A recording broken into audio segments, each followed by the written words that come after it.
Hey Joel. Hey Lee, how's things? All right, how are you? Yeah, good, good, good. Can you can, Ready can to you hear go me again? okay? Yeah, perfect. What about me? Yeah, look.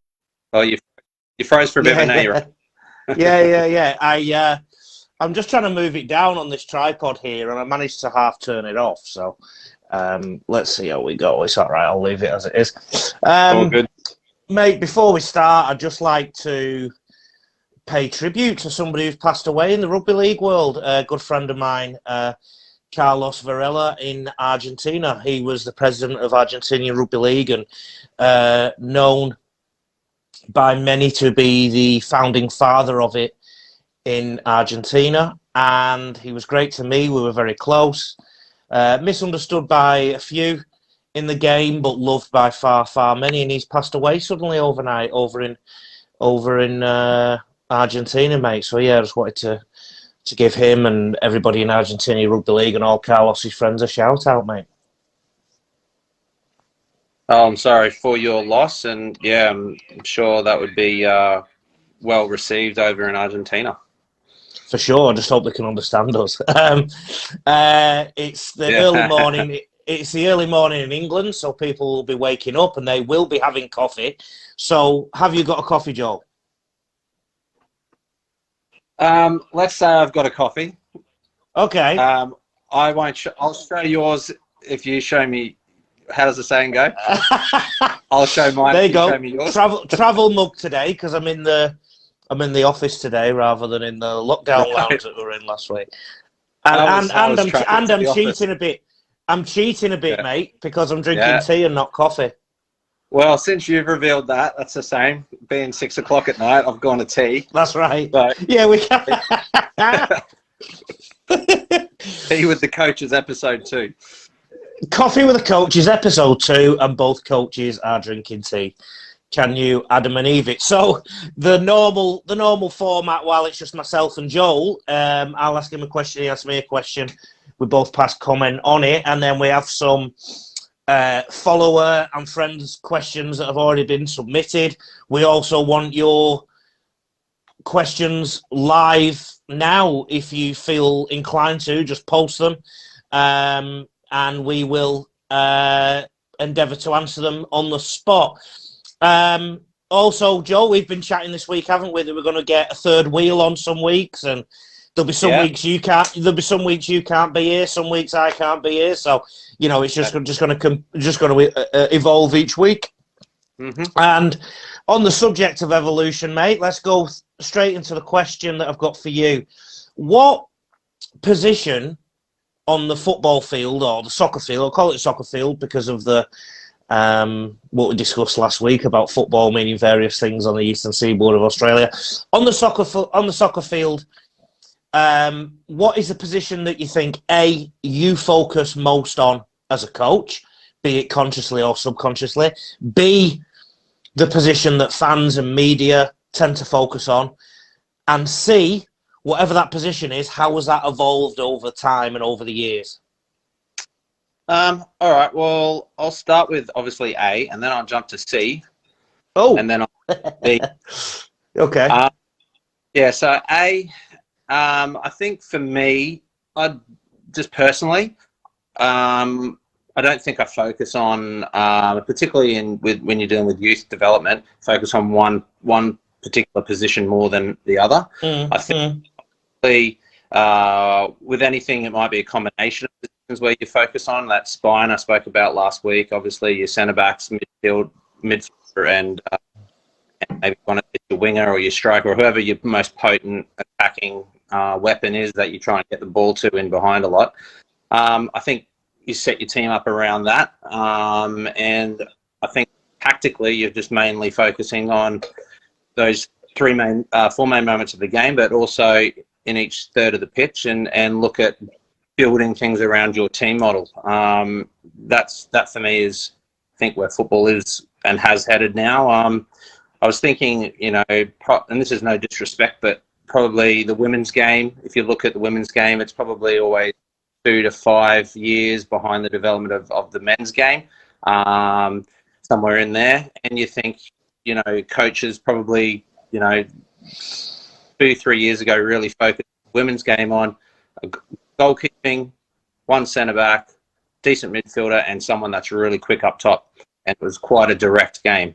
You see now that it's evolved where if you watched any of the Matildas at the Olympics just gone, even though they did play a more direct style than others, they did play really well and were actually quite potent when they actually kept the ball and were tactically trying to move and switch play and get in behind that way rather than directly over the top. So I think gone are the days, if I jump into question C, or how it's evolved, I think it's gone are the days where we really just focus on one or two players and build a team around a star and just get the ball to the star. I think those days are over. I think collectively it's really important that you have a clear team model. Tactically, the coaches these days it's phenomenal. Everyone's well-read student of the game, and you've got some really good tactical battles in professional football now, obviously, but also in the semi-pro leagues here. If I jump into sorry, mate. Yeah, no, right, go for it. No, I'm just going to say, I was just going to ask you, do you think subconsciously when you coach, have you ever sort of picked on one position, do you think, or do you think is your own perception of your own coaching that you're quite spread out? I think say your team's going, the weekend before someone needs a pat on the back or you need to really, make something a bit clearer through exercises that you design, or if, taking someone to the side and, they need a little bit of reminder about something that they need to fix or something like that. I think you do that more than anything else. But yeah, you've got that spine of players that you build a team around. It's more than just one player that you focus on, and build your tactical team model and implement your team model around what best suits the players you have in front of you, I think. And what about media and fans? I mean, one thing that springs to my mind in soccer is that a striker will have multiple chances and maybe only score once and be the hero. The goalkeeper might have very few touches. One of them might be an error that leads to a goal, and he's the villain. So there are differences, aren't there, on the field? What do you think fans and media types tend to focus on a bit too much? Because obviously, even though you're a coach, you're a fan as well. So yeah. Look, I think I'm as you know, struggling. All Arsenal fans are struggling right now, especially after the last game. that was my violin. This weekend, it's just again Arsenal fans are going off. Obviously, they're classic for doing that.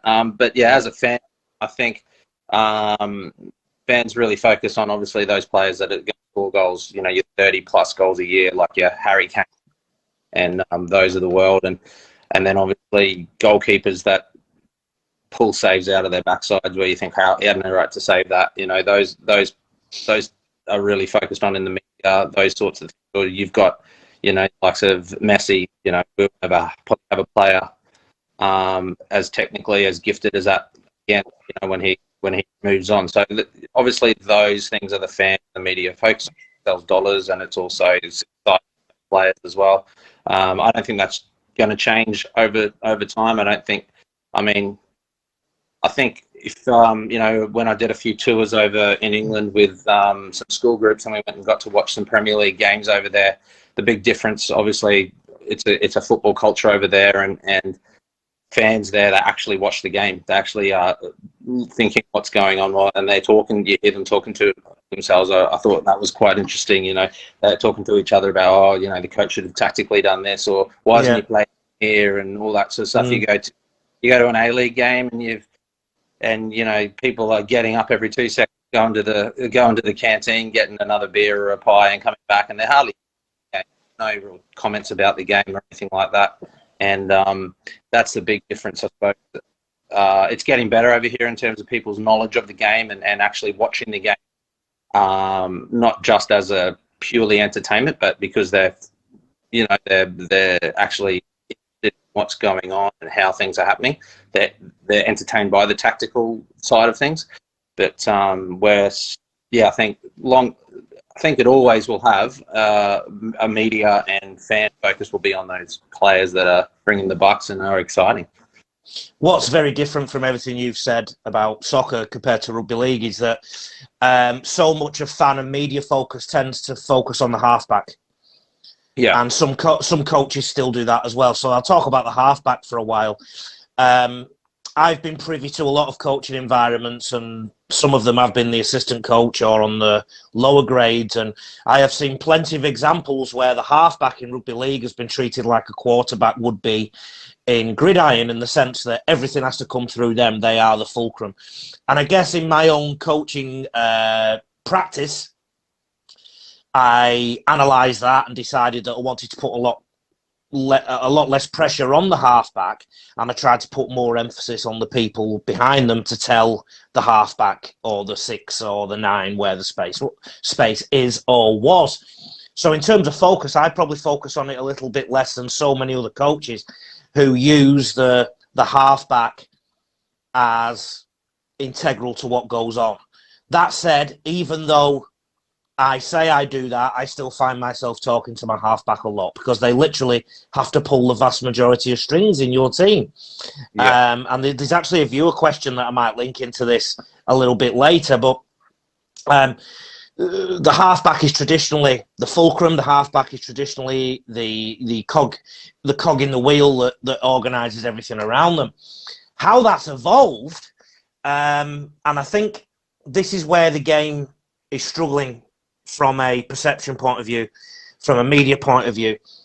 We still put all that pressure on our halves, and we still expect things from our halves. Yet in the early 90s, there was a big change from having the game separated by a defence 5 metres or 5 yards away, and it was changed to 10 metres away.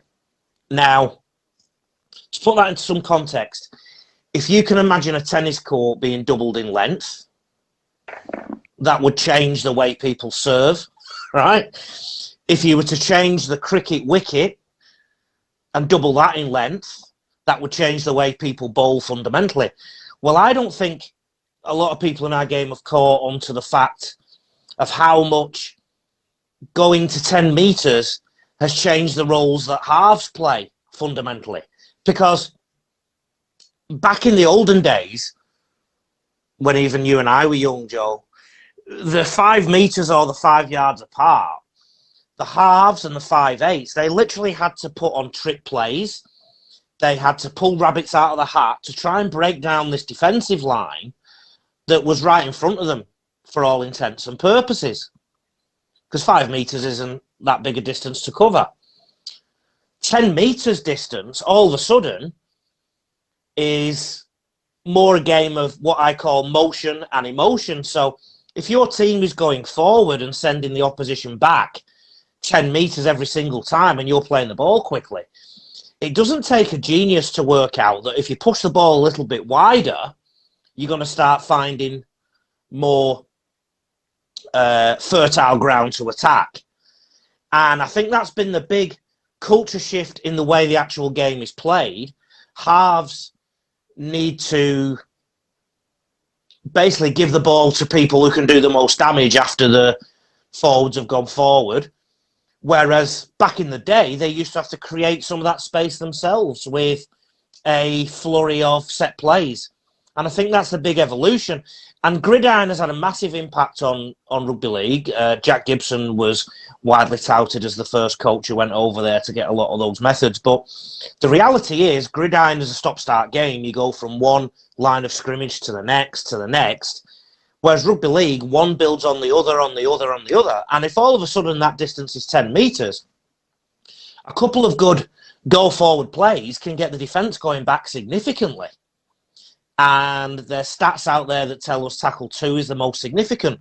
And that's why you'll find a lot of rugby league teams now have quite big guys on the wing, so that when they return the ball, tackle 1 and tackle 2, the momentum is started for the set. So that's to answer my own question, the focus tends to be on halves, but I'm saying it probably doesn't need to be on halves as much as it is. And I think the criteria around how we assess our halves really needs to change.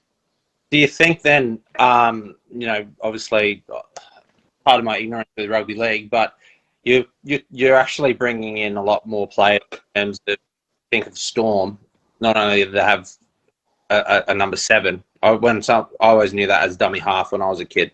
And then you've got the other creative players like your Cameron Smiths and your Cooper Cronks and those guys. When you've not watched league for a while, have you? No. Those, but what I'm saying with that 10-meter rule, do you think they're now more second phase players, as you said? So the bigger players are doing the damage, and then there's getting that offload to these players. Then in that breakdown second phase play, that's when they get to do their little dummies and steps and bring in other players. Second phase play, that's when they. Do you think that where people coaches focus with those players? I don't know if there has been more or less in terms of offload or second phase play. I don't know what statistics are around there. However, what I can tell you is what coaching emphasis is, and the word completion has come into the rugby league vernacular in a massive way in the last 15 to 20 years. Set completion. So getting to your end of the set, and getting to the end of the set suggests less risks. And offloads and second phase play are an element of risk, even if there's a different level of risk depending on the type of offload that you do. So if you fling a offload out when you're upside down and flick it out the back of your hand, there's a lot more risk to that than if you have a measured offload where you can turn and look as to where you're offloading. And I think so that 10-meter rule has then led to a influx of completion. We also had that combined with the unlimited interchange for a while. And it was literally just bash, kick, bash, kick. And then the funny element of it is, in the Super League in England, the referees are really big on getting them clear off the ruck as soon as they can. And really, the way they should play the game in England to win a premiership is probably completion, because the rucks are that fast. All you have to do is, like they do in touch football, where you just go in, dump the ball down, dump the ball down. You can effectively do that. But instead, in England, we tend to take a lot of risks, I notice, and the ball, much to the crowd's delight, is thrown around a lot. Then in Australia, where the rucks are a bit more like WrestleMania, where there's a lot more goes on, where wrestling coaches come in and get paid in their thousands at each NRL club, and there's a few more idiosyncrasies, let's call them that, they tend to take less risks. And I find that one of the game's real big... what's the term I'm looking for, Joel? Ironies? Is that the right term? Where it's sort of like the wrong way around. Yeah. Sorry, mate, I missed you there a minute. There was a technical problem then, I think. Yeah, and getting a little bit of feed and delay. You are. Well, you are talking from the moon. Are you going to show us your teacup? Yeah, I have. I stuck it in there. Show us again. Okay. What? Oh, my. May the force be with you. I'm just looking at a couple of the people who are watching us. We've got the old Great Britain halfback Bobby Goulding watching us, mate. He used to put it up the odds a fair bit. How you doing, Bobby? Congrats on your anniversary, bud. I saw that on Facebook. There was a good question that came through. Go on. It was about...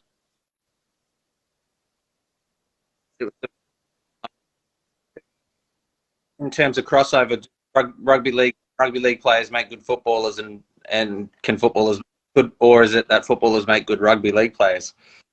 Oh, I've seen some shockers, like Adam Elliott, who plays for the Bulldogs, for example, now, right? He could do anything. So he scored 100 for the school cricket team every week, and he seems to be good at basketball. We played a game of soccer in training. He was the best there. Then you see others who couldn't kick a ball straight. I suppose, again, it depends on position. I'm pretty sure somebody like Greg Inglis would be good at football. I'm pretty sure that some of the centre-backs who play in some of Europe's top teams would be good at rugby league, and I'm sure some of the more sinewy athletic players would be great in the outside back.